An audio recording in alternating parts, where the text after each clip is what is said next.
Ош шаарында адам өлтүрүү фактысы катталып, шектүү жаран кармалды. Бул тууралуу шаардык милициядан билдиришти. 12 август күнү түнкү саат 23:30 чамасында Ош шаардык ооруканасынын жандандыруу бөлүмүнө 1964 туулган жаран кайрылган. Жаратынын ооругуна байланыштуу ооруканада каза болгон.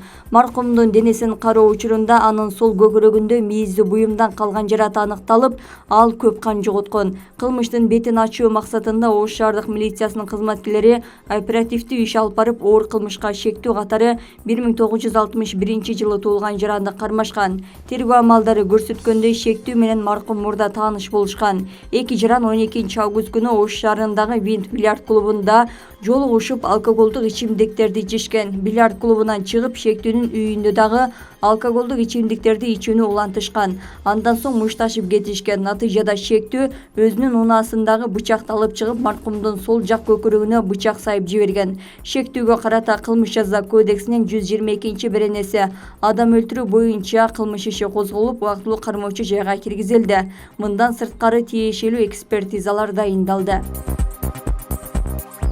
Бишкекте 14 августта кечке маал Honda Fit үлгүсүндөгү автоунаа менен ВМБ үлгүсүндөгү машина кагышты. Патрулдук милициянын маалыматына караганда, ВМБ үлгүсүндөгү машина жол четине чейин сүрүлүп, 5 адамды сүзүп кетти. Учурда 3 адамдын абалы оор жандандыруу бөлүмүндө жатат. Аварияга кабылган машиналар айып короого токтотулду. Ал эми кырсыктын себеби такталууда. Өткөн айда дагы Бишкекте жүргүнчү ташыган маршруттук кичи автобус жол кырсыгына учурап, ичиндеги 4 адам жаракат алган. Өзгөчө кырдаалдар министрлиги ысык көлгө чөгүп кеткен 4 жашар Айшаны издөөнү токтотту. Бул туурасында ведомстводон билдиришти. Министрликтен бул чечим издөө куткаруу чаралары боюнча каралган жоого ылайык кабыл алгандыгын, сууга чөккөндөрдү издөө 20 күнгө созуларын айтышты. Анткени менен бөбөктүн ата-энесинин өтүнүчү менен 24 күнгө созулган. Куткаруучулар менен суучулдар бул мезгил ичинде издөө иштерин бардык нормада ашыкча аткарышты.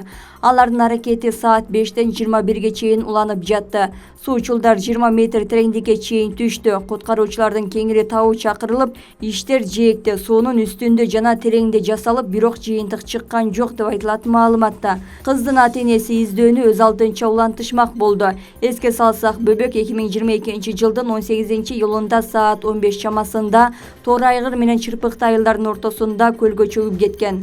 Кыздын атасынын айтымында, наристе апасы менен сууда матрас баллондо калкып жүргөн маалда катуу шамал башталып, толкун болгон. Ата-энеси чүрпөсүн заматта таппай калышкан. Ички иштер министрлиги Улуттук коопсуздук комитетинин мурдагы төрагасы Абдил Сегизбаев 14 августта сурак берип чыккандыгын билдирди. Анда Сегизбаев жетимтоо кене тууралуу айткан видеосу мындан 2 жыл мурда президенттик шайлоого талапкер катары катышып жаткан маалда тартылганын айткан. Андан бери социалдык тармактарга кандайдыр бир билдирүү маалымат жарыяламагандыгын билдирди. Учурда тергөөгө тиешелүү бардык аракеттер көрүлүп жатат деп айтылат маалыматта. Мунун алдында социалдык тармактарда Сегизбаевдин жетимтоо кенен иштетүүдөгү каршы айткан сөздөрү тартылган видео тараган. Эске салсак, кечээ 14 августта президент Садыр Жапаров Фейсбуктагы баракчасы аркылуу учурда коомчулукта кызуу талкууланып жаткан Нарын облусундагы жетимтоо темир кени боюнча кайрылуу жасап, анда кен казылбай тургандыгын айтып, бул боюнча туура эмес маалыматтарды таратып жаткандарга укук коргоо органдарын чара көрүүгө чакырган. Фейсбуктагы Политузник баракчасынын администратору блогер Ырыс Жекшеналиев ИИМдин тергөө кызматы тарабынан кечээ 14 августта суракка чакырылган. Суракка чакыруу анын ошол эле күнү Политузник баракчасы аркылуу УКМКнын мурдагы төрагасы Абдил Сегизбаевдин жетимтоонун казылуусуна каршы чыкканы эски видеосун жарыялагандыгы себеп болгон. Андан соң Ырыс Жекшеналиев Бишкек шаардык милициясынын убактылуу кармоочу жайына 48 саатка камалган. Алдын ала маалыматтар боюнча Ырыс Жекшеналиевге карата кылмыш процессуалдык кодексинин 278-беренесинин 3-бөлүгү бийлик өкүлдөрүнүн мыйзамдуу талаптарына баш ийбөө жана массалык башаламандыкты уюштурууга чакыруу менен кылмыш иши козголгон. Кечээ УКМКнын мурдагы төрагасы Абдил Сегизбаев дагы милицияга суракка чакырылгандыгы айтылды. Эске салсак, 14 августта президент Садыр Жапаров Фейсбуктагы баракчасы аркылуу учурда коомчулукта кызуу талкууланып жаткан Нарын облусундагы жетимтоо темир кени боюнча кайрылуу жасаган. Анда кен казылбай тургандыгын айтып, бул боюнча туура эмес маалыматтарды таратып жаткандарга укук коргоо органдарын чара көрүүгө чакырган. Бишкекте Аларча жаратылыш паркынан адамды багажга салып кеткен айдоочу айыпка жыгылды. Бул тууралуу милициянын кайгыл кызматынан билдиришти. Дем алыш күндөрү социалдык тармактарда Mercedes-Benz үлгүсүндөгү автоунаанын багажына эркек кишини салып бара жаткан видео тараган. Эс учун жоготкон абалда бараткан адамды көргөндөр өлүп калган деп болжолдошкон. Кайгыл милициясы кууп барып, аны Ош базарынын жанында кармаган. Тактоо иштеринин жүрүшүндө багажда жаткан адам айдоочунун агасы болуп чыкты. Аларчада эс алууда жүрүшүп, агасы мас болуп, унаага батпай калган. Багажга жатууга өзү макул болгону айтылат. Айдоочуга бейбаштык үчүн 8,5 миң сом айып пул салынды. Улуттук коопсуздук комитетине караштуу чек ара кызматы соңку дем алыш күндөрү бодомал аткезчилигине байланыштуу бир катар факты катталганын билдирди. Ага-ылайык Жалал Абад облусуна караштуу Алабука районунда 13 августта кыргыз-өзбек чек арасын бузуп, 7 жылкыны айдап бараткан Кыргызстандын жараны кармалган. Мындан көп өтпөй эле аталган облустагы Аксай районунда Өзбекстанга 7 бодомал айдап бараткан дагы бир кыргызстандык жаран кармалган. Талас облусунда 14 августта кыргыз-казак чек арасында 17 баш бодомалды жүктөгөн машина кармалган. Чек ара кызматы аткезчилик жол менен алып өтүүгө аракет кылган малдын баасы алдын ала 1 миллион сом деп эсептелгенин билдирди. Кармалгандар тиешелүү органдарга өткөрүлүп берилгендиги кабарланды. Буга чейин чек арадагы аткезчиликтен айынан ок атылган, адам өлүмү менен аяктаган учурлар дагы катталган. Апрель айында Аксыдагы кыргыз-өзбек чек арасында Өзбекстандын жоокерлеринин огунан кыргызстандык бир тууган ага-инилер мерт болгон. Алар аткезчилик жол менен коңшу мамлекетке жүк ташып жүргөнү айтылган. Кыргыз-өзбек чек арасында жалпысынан 15 өткөрмө бекет бар. Алардын көбү 2005 жылы Кыргызстандагы саясий окуялардан улам жабык турган. Расмий Бишкек менен Ташкенттин мамилеси 2016 жылдан бери жакшыра баштагандан тарта ал бекеттер кайра ачыла баштаган. Тышкы иштер министри 2022 жылдын жарым жылдыгына байланыштуу коллегияда элчиликтердин баарына чет жерде жүргөн кыргыз жарандардын укугун жана кызыкчылыгын камсыз кылуу тапшырмасын бергенин билдирди. Дипломаттар диаспоралар менен маал-маалы менен жолугушууларды өткөрөт, алардын маселесин чечүү тууралуу консультациялар уюштурулат. Ушундан улам Орусиядагы кыргыз жарандары көтөргөн көйгөйлөргө байланыштуу кошумча консультациялар уюштурулат. Министр Москвадагы кыргыз элчиси Гүлнара Клара Саматка диаспоралардын өкүлдөрү менен маал-маалы менен жолугушууларды өткөрүп турууну тапшырды. Орусиядагы кыргыз мигранттардын маселелери менен мамлекеттер аралык алаканын бардык деңгээлинде талкууланып жатат деп жазылат маалыматта. Мунун алдында Москвада Кыргызстандын Орусиядагы элчилиги уюштурган жолугушууга байланыштуу сын дооматтар айтылган. Анда кыргызстандык мигранттар Гүлнара Клара Самат келбей койгондугуна нааразы болушкан. Расмий маалыматтарга ылайык ушул тапта миллиондон ашык кыргызстандык сыртта мигрант болуп жүрөт. Алардын басымдоосу Россияда. Россиянын Екатеринбург шаарындагы Кыргызстандын башкы консулдугунун өкүлдөрү Челябинск шаарындагы тергөө абагында отурган кыргыз жарандарынан кабар алды.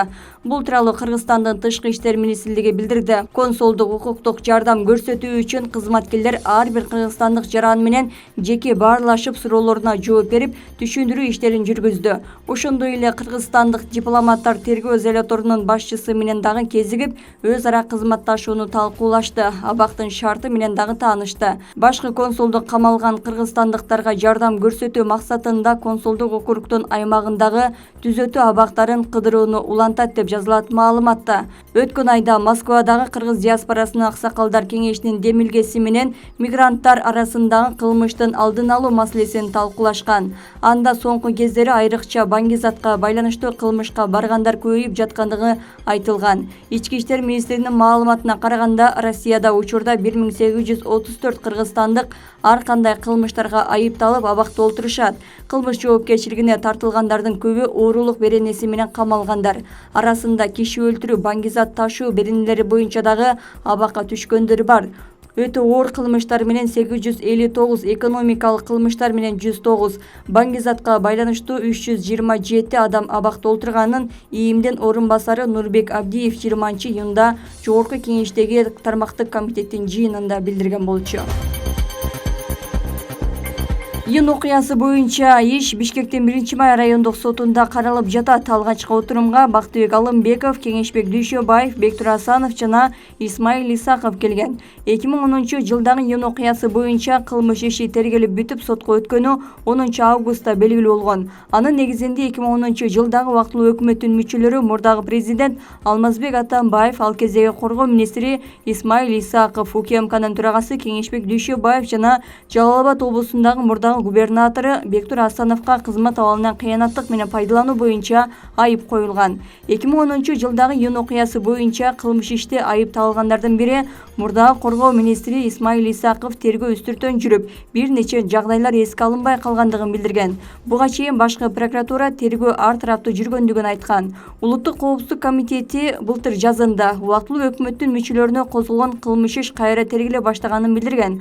Анда кылмыш иши Жалал Абадтагы Өзбек улутундагы маданий борборунун мурдагы башчысы кууганын чыгышына күнөөлөрдүн бири деп аталган маркум Кадыржан Батыровдун өлкөдөн чыгып кетишине байланыштуу экендигин кабарлаган. Кылмыш иши былтыр козголгону менен тергөө иштери быйыл активдүү жүрүп, 20 саясатчы суралган. Алардын арасында убактылуу өкмөттүн мүчөлөрү президент Садыр Жапаров жана атайын кызматтын башчысы Камчыбек Ташиев дагы суралганы расмий жарыяланган. Ош облусунда мектеп директорлугуна талапкерлердин сынагына катышкан 359 кишинин 88 компьютердик тестөөлөөдөн ийгиликтүү өттү. Бул көрсөткүч жалпы талапкерлердин 25%-ын түзгөнүн Билим берүү жана Илим министрлиги билдирди. Облустагы мектептердин директорлук кызматына 541 жаран талапкерлигин көрсөткөн. Биринчи этапта 159 кишинин документтери толук эмес болгондуктан экинчи айлампага өтпөй калышкан. 13 августтагы тестөөлөөгө катышууга 372 талапкер катталып, алардын 13 келбей, 359-у катышкан. Буга чейин мындай тестөөлөө Жалал Абад, Баткен областарында өткөн. Жалал Абадда 220 талапкер арыз берип, анын 61-и сынакты ийгиликтүү тапшырган. Баткенде 147 адамдын 60-ы тиешелүү упайды топтой алган. Билим берүү министрлиги сынак 17 августта Талас жана Чүй областарында, 20 августта Нарын жана Ысык Көл областарында өтө тургандыгын билдирди.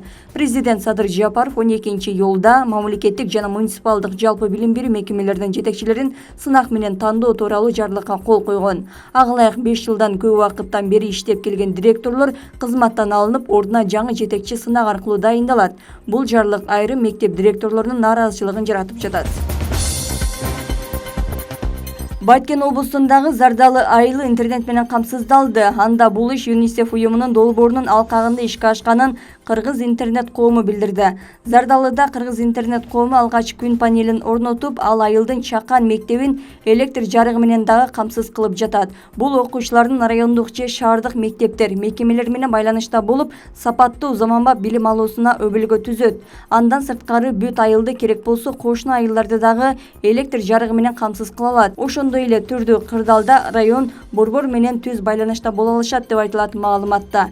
2020-жылы Ош электр ишканасы Зардалы айылы электр энергиясы менен камсыз болоорун билдирген. Анда 10 киловатт жогорку чыңалуудагы узундугу 10 чакырым зым тартылары айтылган. Баткен районунун алыскы шарты катаал. Зардалы айылына машина менен барган жол жылына 4-5 ай гана ачык болот. Жергиликтүү эл негизинен тоо кыркасын бойлоп кооптуу чыйыр жол менен жөө каттайт. Айылда бир башталгыч мектеп бар жана туруктуу жүздөй гана адам жашайт.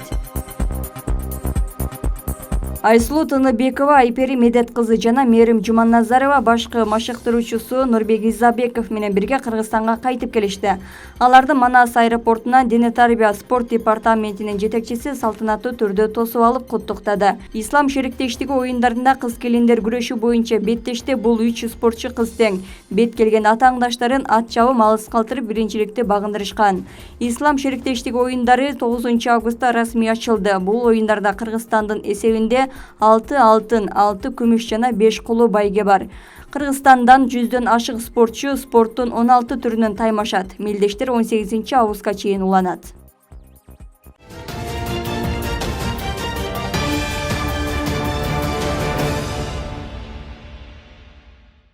Түштүк Кореянын борбору Сеул шаары анын айланасы катуу жааган жаан-чачындын айынан суу алдында калды. 8-август күнү башталган мындай жаан-чачын 80 жылда каттал элек болчу. Түштүк Кореянын бийлиги кырсыктын кесепетинен каза болгондордун саны 9-дан 14кө жеткенин билдирди. Учурда жаратылыш кырсыгынан 5 киши дайынсыз болууда. Ошондой эле 18 киши ар түрдүү жаракат алышкан. 8-августтан 10-августка караган түнү Сеулда 525 мм жамгыр жааган. 3 миңдей имаратты суу каптап, 7,5 миңге жакын адам эвакуацияланган. 11-августта гана өлкөнүн көпчүлүк аймагында күн ачык болгон. Кытайдын түштүк батышындагы Синчуан провинциясында селден 7 адам каза болду. Бул тууралуу жекшемби күнү аймактык өзгөчө кырдаалдар башкармалыгы билдирди. Буга чейин Сина порталы 4 киши каза таап, 9 адам жаракат алгандыгын жазган. Окуя 13-августта түштөн кийин Ченчу шаарынын түштүк бөлүгүндө туристтер көп барчу паркта болгон. Жергиликтүү бийлик издөө куткаруу иштерине 150гө чукул адамды тартты. Жабыркагандардын бардыгына медициналык жардам көрсөтүлүп, айрымдары жергиликтүү ооруканага жаткырылган.